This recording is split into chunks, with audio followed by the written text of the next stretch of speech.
Sir जी, जब राम जंगल में भोजन खोजने गया सर जी, तो रावण सोने का हिरण बनकर के आया सर जी।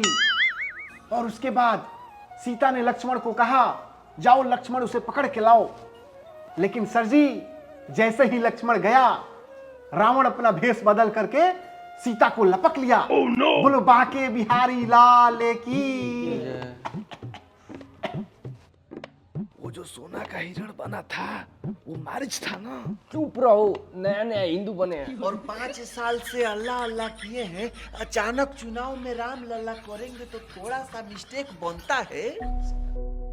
अर्जुवाल जी, वो जो सोना का हिरण बना था वो मारिच था, मारिच। अच्छा, तो मरीची, वो राक्षस मरीची। भागो रे, ये फर्जीवाल अब दिल्ली के बाद राम रामायण का भी तहस नहस करेगा। मंगल भवन